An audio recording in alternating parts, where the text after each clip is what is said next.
genre thriller itu saya dan Santi selalu berdiskusi tentang bagaimana membuat sebuah film di DN itu yang menawarkan selalu experience menonton yang berbeda gitu. Jadi awalnya itu, dan selalu setiap hari idenya dari mana itu saya jujur mendapat dari anak saya yang Gen Z, karena jelas saya tidak pernah mengalami sleep call ini gitu, karena dulu waktu muda ya pulsa terbatas dan sebagainya gitu. Dan anak saya yang bilang dia sering melakukan sleep call dengan temennya yang kuliah di luar gitu dan sebagainya. Jadi dari situ saya mendapat ide, saya pitch ke Santi, ceritanya menarik begini-begini, dan Gen Z-nya sleep call, generasi milenialnya terjebak pinjol gitu. Jadi fenomena besar itu yang menjadi ide di film ini gitu. Banyak orang berpikir ngelihat hantu tuh takut gitu, tapi bagi saya nggak punya duit itu lebih menakutkan gitu. Jadi ada banyak hal sebenarnya yang bisa bikin kita ketakutan. Kalau saya tiap hari naik komuter lain itu saya melihat wajah-wajah orang-orang yang ketakutan. Kita lari-lari di peron kereta, ngejar kereta itu karena ketakutan ketinggalan, karena ketakutan gak dapat kursi, karena ketakutan telat sampai kantor, karena ketakutan dimarahin, karena ketakutan semua hal itu sangat menakutkan kadang-kadang bagi kita. Makanya orang tuh berdesakan, jarang berbagi, nyerobot, itu karena pada dasarnya mereka takut terhadap sesuatu. Nah, sesuatu itu yang berusaha kita cari, apa ya gitu. Pasti ketakutan terbesar manusia. Sebagai produser, aku rasa apabila kolaborasi dengan sutradara di tahap visi sudah ketemu gitu ya, jadi biasanya proses kreatif kita tuh sangat mengalir gitu, karena kita sudah tahu apa yang mau kita buat, kita sudah tahu hal-hal apa saja yang mau kita bicarakan, rasa apa yang mau kita sampaikan. Dengan begitu kolaborasi dan dari sisi produser yang harus disiapkan, diakomodir, rasanya tidak ada kendala ya. Dan Sleep Call ini adalah salah satu film project yang sangat menyenangkan, karena IDN Pictures, aku, Fajar, Winston, kita dari hari pertama memang kita sepakat untuk membuat produk film yang akan selalu resonate terhadap generasi sekarangnya, generasi mudanya. Jadi dalam proses riset itu kita benar-benar membicarakan, baik antara aku sama Mas Fajar, sama Monji, sama Sofi, sama tim kreatif IDN, kita ngobrol, karena tim kami rata-rata Gen Z. Apa sih kegelisahan kalian? Oh, kesepian mbak, kita bingung mau jadi apa dan lain sebagainya gitu. Jadi mungkin kami lebih banyak mendengar kali ya. Gitu. Jadi kami banyak mendengar, dan lantas apabila sudah cocok apa yang mau kita bikin sama Fajar, jadi ya nggak ada kendala sih, alhamdulillah. Kita akan melihat hal-hal apa saja yang membutuhkan perhatian lebih dari perhatian produksi pada standarnya gitu. Kami sadar betul pada saat kami membuat film Sleep Call, hal-hal yang ingin kami bicarakan itu memang beberapa hal sensitif gitu. Hal sensitif dalam arti misalkan ada di sini impact dari sebuah keterjebakan. Pertama ada bunuh diri, lalu kita membicarakan kesehatan mental lah di sini. Dan dalam filmnya juga untuk mendeliver itu, para aktor dan kru harus menghidupkan sebuah scene yang mungkin tidak enak gitu, tapi enak mungkin sebagai cinema experience oke. Tapi apa yang kami lakukan sebagai produser adalah beberapa hal menjadi perhatian kami. Pertama, safety dari pengambilan adegan itu sendiri. Lalu ada beberapa adegan yang membutuhkan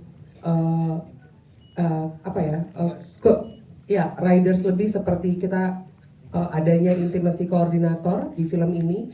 Jadi bagaimana tadi Laura Basuki, Biowan maupun Christo Immanuel dapat melakukan adegan tersebut secara profesional. Jadi kami jaga semuanya, jadi baik para aktor maupun para kru yang bekerja pada hari itu bisa bekerja dengan nyaman. Kami ingin menjadi pembuat film yang membuat produk dekat dengan penontonnya sih. Jadi di kota yang paling crowd seperti ini, ketika bersenggolan dengan kanan kiri orang dan kita tidak tahu kalau kita masing-masing kesepian, dan bagaimana jika mereka juga menyimpan rasa sakit. Itu sih, jadi kita mencoba membedah itu semua, kemudian entah kenapa ceritanya muncul secara organik. Aku merasa bersyukur banget sih sebenarnya bisa dipertemukan dengan peran Dina ini melalui kepercayaan dari Mas Fajar, Mbak Santi, Adian Pictures. So, aku juga senang bisa mengerjakan skenario yang bisa dilihat cukup rumit ya tadi dari Monji. Senang juga bisa bekerja sama dengan cast dan kru yang luar biasa passionate di film ini. Mungkin memang bisa dibilang ini salah satu peran paling rumit yang pernah aku kerjakan. Tapi justru dari peran inilah mengingatkan aku kembali betapa cintanya aku terhadap seni peran. Gitu.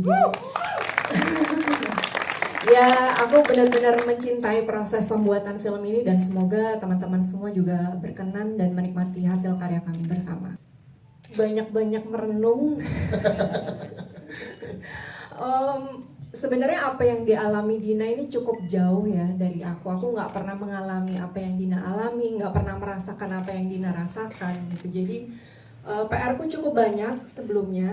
Di 2 minggu reading itu aku ditemenin oleh acting coach kita, ada Mas Rukman Rosadi. Alhamdulillah ya.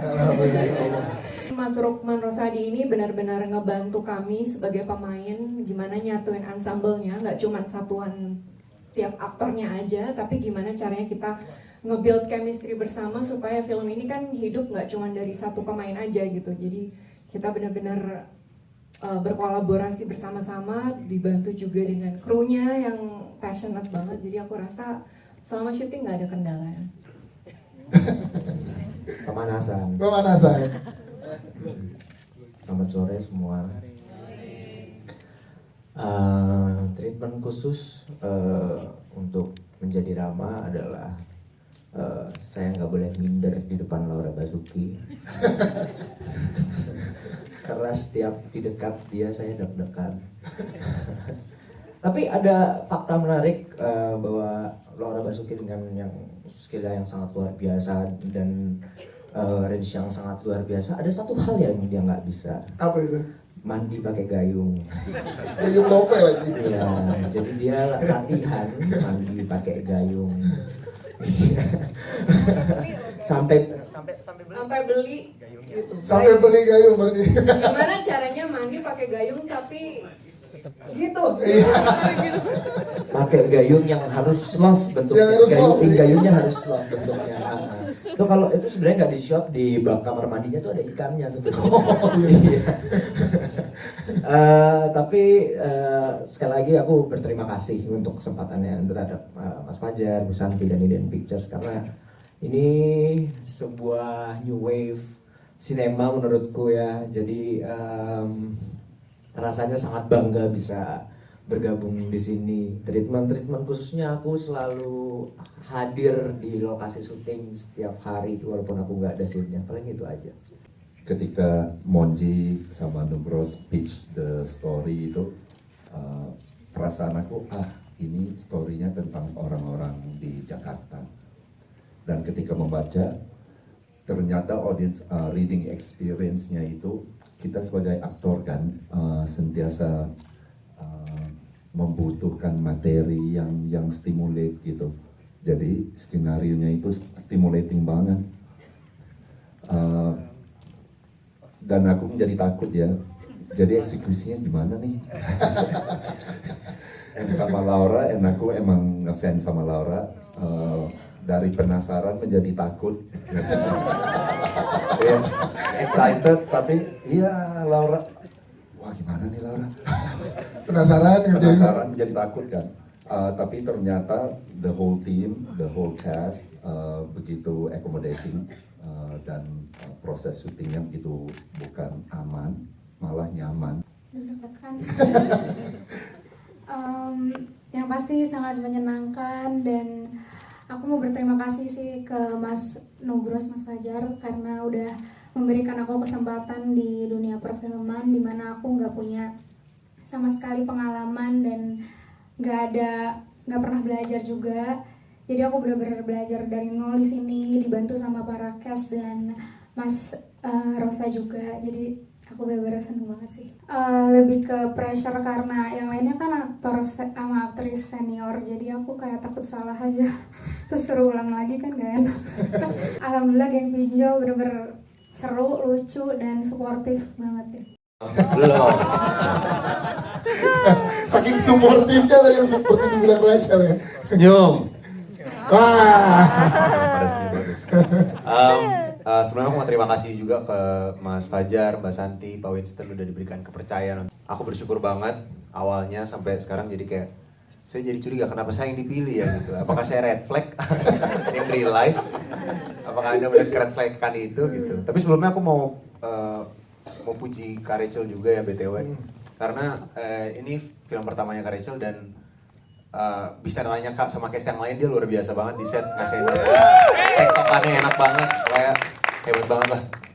Mas Benny tenang. Bagus juga Pak. Oh, ada Mas Benny sih. Ada, Mas Benny kan. bagus juga. Mas Benny Riders kan? Iya, Riders Sakalar Basuki betul. Makanya ada terus. Ada terus. Ya tapi aku seneng banget karena aku dipercayakan sebuah peran yang cukup jauh sama peranku yang sebelumnya dan ini membuat aku sebagai aktor jadi pengen belajar lagi dan dibantu juga sama Mas Rosa, dibantu dengan teman-teman yang lain bikin peran ini jadi seru dan senengnya seperti kata Pak Bron tadi di set itu bukan aman tapi nyaman. Sebenarnya aku jadi apa ya di film ini ya? Yang lain enak gitu, aku dengar ceritanya, ketemu masing-masing di lokasi syuting, saling support gitu. Aku ketemunya cuma sama Bio doang gitu ya. Tapi happy. Happy kalau kecewain. Enggak kok Bio, enak kok, mau diulang. Ya. Dengan minta uangnya, dengan minta uangnya. Maksudnya ulang ngobrol-ngobrolnya gitu ya. Jadi mudah-mudahan teman-teman nanti pas nonton film ini, pas adegan aku jangan berkedip karena emang cuma di situ doang ya. Cuma berapa detik doang. Takutnya kalian ngedip ntar udah hilang akunya. Cuman senang banget waktu ditawarin film ini sama Mas Nugros, agak deg-degan juga ya karena memang ini film kedua dari Mas Nugros juga yang aku peranin dan selalu dikasihnya karakter yang emang di luar zona nyaman. Pasti dikasihnya bukan Erika banget lah begitu ya. Nah kebetulan ini agak Erika ya. Ya. Yang ini agak Erika. Makasih Mas Nugros ya. Makasih. Rudy adalah orang yang sudah siap mati besok. Jadi seperti kata Aldo, kalau ada teman kalian yang sudah siap mati besok tolong dirangkul. Kalau bisa hidupnya diperpanjang, mana tahu dia ada manfaatnya. Yes. Buktinya di akhir film ada kan manfaatnya Rudy? Ada kan? Ya. Ada. Jadi diperpanjang lah masa hidupnya, ditemenin karena emang kesepian itu bisa jadi menggiring orang ke kegelapan yang bahkan kita nggak tahu segelap apa. Itu salah satu kenapa aku ambil film ini. Karena biasanya tawaran yang datang padaku biasanya kalau nggak protagonis, drama gitu kan. Dan tiba-tiba IDN memberikan kesempatan untuk karakter Bella yang unik ini. Jadi kenapa tidak? Seru banget. Kita bisa nge-build dunia sendiri. Kita ketika udah di set tuh kan udah jadi semua ya. Kan Mas Fajar kadang suka memberikan ya scene yang nani tiba-tiba ada, tiba-tiba nggak ada gitu ya di naskah gitu kan. Ya udah kita udah kayak main ketoprak aja itu di set. Tapi justru itu pengalaman yang sangat menyenangkan. Ditawarin karakter ini ada pertanyaan dari manajer saya, dari Mas Fajar, jadi mau nggak dibuat jelek? Itu pertanyaannya. Terus saya bilang nggak apa-apa sih, sejelek apa sih, dibuat lumpuh juga nggak apa-apa, bonyok juga nggak apa-apa, karena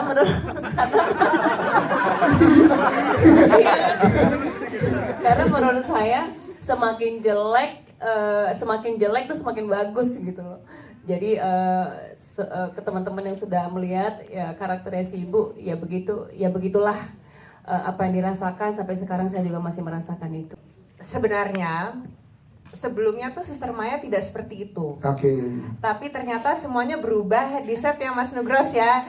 Jadi terima kasih banyak Mas Nugros atas kepercayaannya bisa membuat aku memerankan karakter itu gitu. Cuman yang pasti sih deg-degan banget karena semua berubah di set. Jadi Suster Maya yang sebelumnya tidak segitunya. Susah ngomongnya, kalau aku ngomong jadi spoiler deh. Ya kan, mungkin ya pokoknya menegangkan tapi menyenangkan walaupun karakterku seperti itu dan tidak terlalu banyak, tapi aku syutingnya nyaman sekali. Aku pribadi kan di sini karakternya paling kecil. Ternyata dari penjelasan dari teman-teman semua cast yang ada di sini, aku baru memahami karakter-karakter dari masing-masing cast ini adalah mempunyai pesan masing-masing, termasuk karakter Mona. Jadi buat ibu-ibu, kakak-kakak yang punya adik perempuan tolong dijaga ya. Jalan-jalan ke pasar minggu. Cakep. Tidak lupa membeli banteng. Cakep. Semoga slip call laris. Dadakan banget. Dadakan kita kan tiktokan. Yang penting ada slip call larisnya kan ya. Iya. Kebetulan saya ceritanya pengalamannya mirip kayak Bujen. Saya di calling Mas Nugros juga, Ben kamu mau dibikin jelek gak? Terus kamu jawab apa, Ben?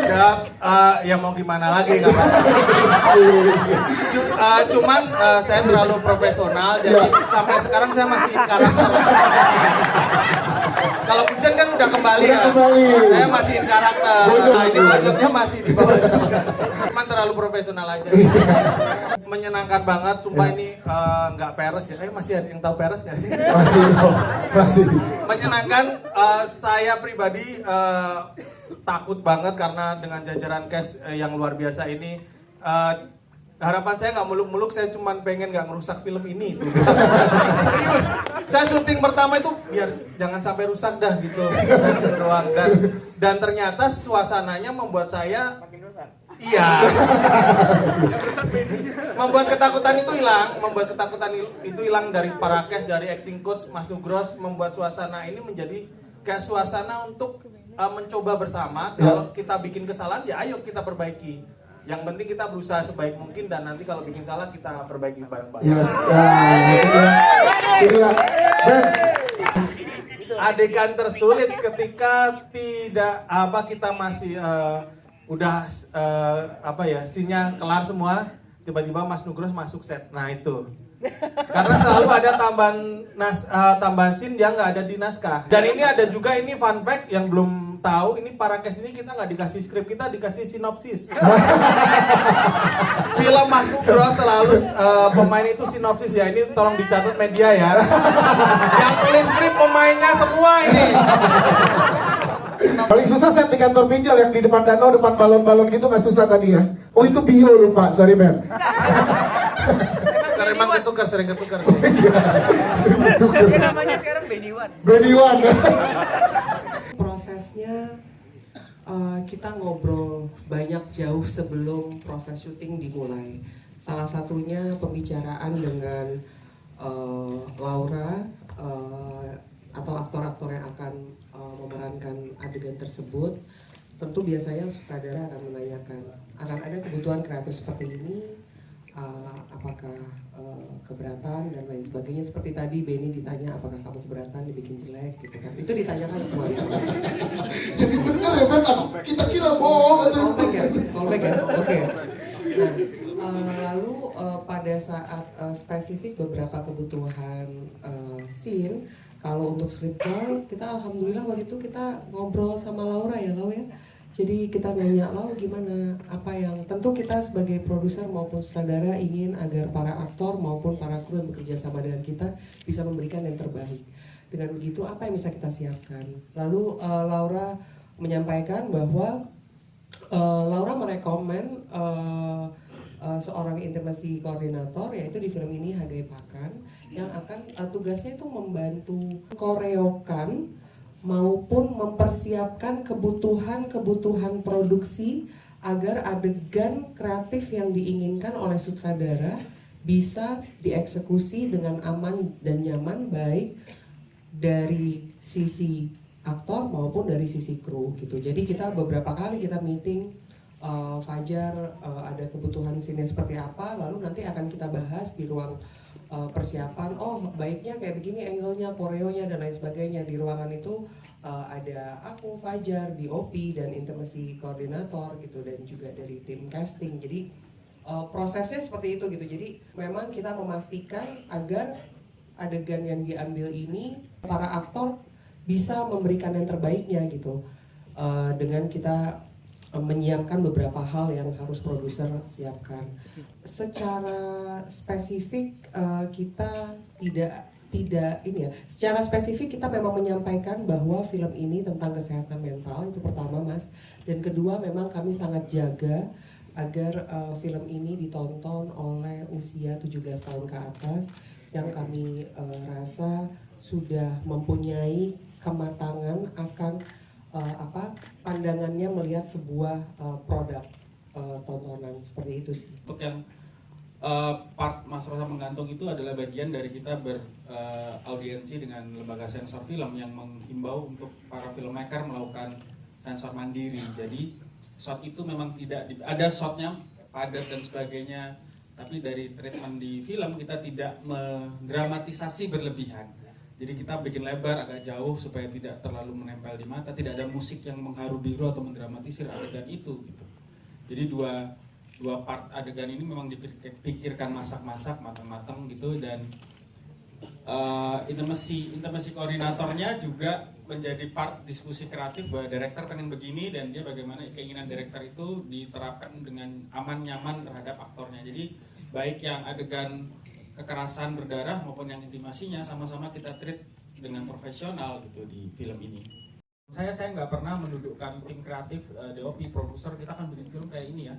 Kita akan bikin film kayak ini, shotnya akan kayak gini, dijadikan referensi secara mutlak gitu, enggak. Tapi yang kita coba adalah bagaimana membuat adegan atau menceritakan sesuatu yang poin perspektifnya sudah ada. Dan kalau itu muncul, bisa kita ngerasakan, oh jadi mirip ini ya itu dia. Tidak ada hal yang baru di bawah langit. Dan mungkin itu dari alam bawah sadar dan sebagainya, tapi yang jelas perspektifnya masih perspektif kita di Indonesia gitu.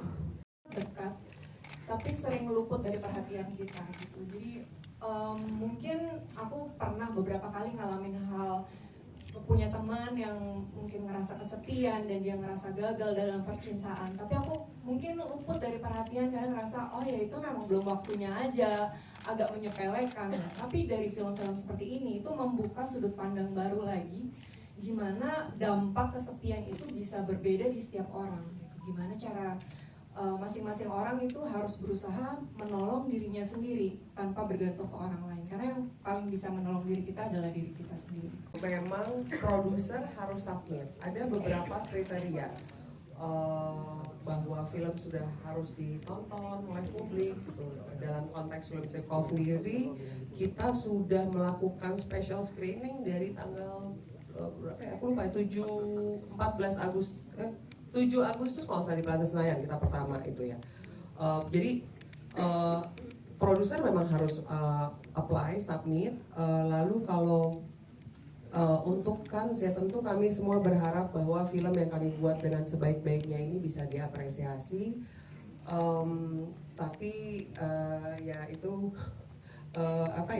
ya kembali ke panitia tentunya. Dan saya nggak tahu tentang film-film apa yang dipilih atau tidak dipilih. Saya rasa itu semua keputusan dewan juri atau apa gitu ya. Kami sangat bersyukur bahwa tiap tahun dari tahun lalu film IDN Pictures selalu diapresiasi masuk ke pemilihan Festival Film Indonesia.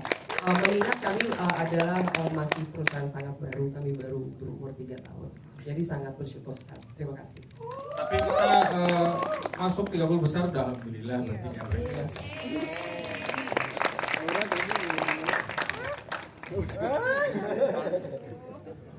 Kiri kanan salah nih. Iya, saya bersyukur sekali ya 4 film terakhir saya yang tayang masuk di seleksi RRI. Sebenarnya ketika ngambil sebuah project, aku nggak pernah mikirin chance untuk masuk ke penghargaan apapun itu gitu. Gimana caranya aku bisa menyelesaikan project itu dengan baik aja, sutradara happy kerja bareng dengan aku, cast yang lain juga nyaman kerja bareng dengan aku, itu udah sebuah apresiasi. Jadi ketika diapresiasi lebih oleh FFI ya senang sekali.